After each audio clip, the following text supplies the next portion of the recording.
नमस्कार, मी पंजाब डक. 2-3 जुलै दरम्यान राज्यात भाग बदलत पूर्व विदर्भ, पश्चिम विदर्भ, मराठवाड्यामध्ये पूर्व 6-11 जिल्ह्यात पूर्व आणि पश्चिम विदर्भ भाग बदलत पाऊस पडणार आहे. मराठवाड्यात देखील पडणार आहे.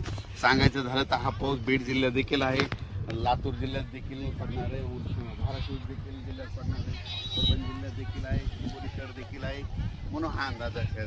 पण राज्यात सांगायचं झालं तर नांदेड जिल्हा, हिंगोली जिल्हा, वाशिम जिल्हा या ठिकाणी भाग बदलत पाऊस पडणार आहे. म्हणून हा अंदाज लक्षात, म्हणजे 3 जुलैपर्यंत हा पाऊस पडणार आहे. म्हणून हा अंदाज लक्षात येतात. राज्यातल्या सर्व शेतकऱ्याला सांगू इच्छितो की जसे वेगवार बसेल तसे शेतीचे कामं करत राहा. पाऊस दररोजच पडत राहणार आहे, म्हणजे एकदम असा बंद काही होणार नाही. म्हणून सर्व शेतकऱ्यांनी हा अंदाज लक्षात घ्यायचा. तर राज्यातल्या सर्व शेतकऱ्याला सांगू इच्छितो की बीड जिल्ह्यात काही भागात पडला, आज ह्या 2, 3, 4 जुलैपर्यंत तिकडे देखील काही भागात पाऊस पडत जाईल. त्याच्यानंतर नगर जिल्ह्यात देखील आज बऱ्याच ठिकाणी पाऊस पडत जाईल.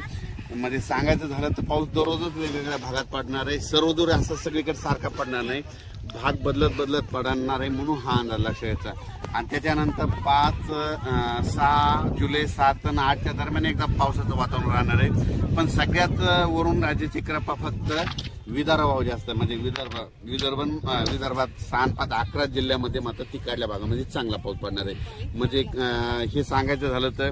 आणि आपल्या मराठवाड्यामध्ये काय होणार की दररोज वेगवेगळ्या भागात दररोज भाग बदलत पडणार आहे. कोणाचं पीक काही जाणार नाही. म्हणून हा अंदाज लक्षात घ्यायचा.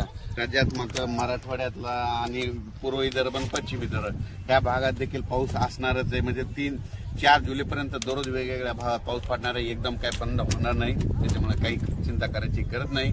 पण राज्यात सगळ्यात जास्त वरून राज्याची कृपा फक्त विदर्भावर जास्त आहे. म्हणजे 6-11 जिल्ह्यामध्ये पाऊस चालूच राहणार आहे. त्यांना एक विनंती की तुम्ही जसं वेळ भेटेल तुम्ही तसे वापसा झाली तशी तुम्ही तुमच्या पेरणी करा. धन्यवाद.